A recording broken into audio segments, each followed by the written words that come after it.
დღეს შიდაქარში გორის მუნიციპალიტეტი ჩატარდა ქართულ ჭიდაობაში ფალავნობის ჩემპიონატი. ეს ჭიდაობა არ არის მარტო ჩვენი რეგიონისთვის ჭიდაობა, ეს არის ისტორია, იდენტობა, კულტურა, რა თქმა უნდა, ზუსტად ამ იდენტობის და კულტურის კვალდაკვალ გაიზარდნენ ჩვენ რეგიონში ფალავანები, რომლებიც ოლიმპიური ჩემპიონები ყავს, ევროპის და მსოფლიოს ჩემპიონები. რა თქმა უნდა, წარმატებები მინდა უსურვო ყველა იმ სპორტსმენს, რომელმაც დღეს მიიღო მონაწილეობა.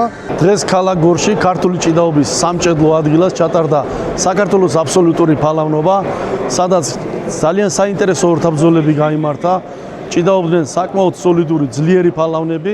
ეს არის ჩვენი ერის საგანძური. ქართული ჭიდაობა არის არა მხოლოდ ჭიდაობის, არამედ ქართული სპორტის საფუძველი და მინდა მიულოცო ჩვენს ქვეყანას ახალი ფალავანი და უსურო წარმატებები ეროვნულ ფედერაციას ასეთი კარგი ლამაზი ღონისძიებების ჩატარებაში. სპორტის სამინისტრო კვლავ დაუჭერს მხარს ესეთი ღონისძიებების გამართვას, როგორც ადგილობრივი, ასევე საერთაშორისო მასშტაბით. ღირსეული ფალავანი გახდა, პრიზიორები ღირსეულები არიან და რა ვიცი, ვცდილობთ ყველაფერს, რომ ქართული ჭიდაობა პოპულარული გახდეს, საერთაშორისო სარბიელზე გავიტანოთ, გავაცნოთ მსოფლიოს და ეს არის ფედერაციის ინტერესი, სპორტის სამინისტროს ინტერესი და თლიანად გულშემატკივრების ინტერესი.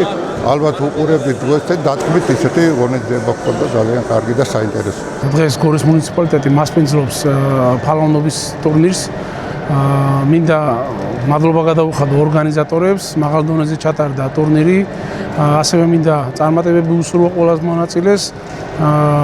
მოგეხსენებათ, რომ ქართული ჭიდაობა არის ჩვენი იდენტობის ნაწილი და ვიმედოვნებ, რომ მომავალში კიდევ უფრო მეტად პოპულარული გახდება ეს სპორტის მიმდინარეობა. ეს ჩემთვის დიდი მნიშვნელობა აქვს ქართველი კაცისთვის ესეთ დიდ ტურნირს რო იგებ, ფალავანი ხდები.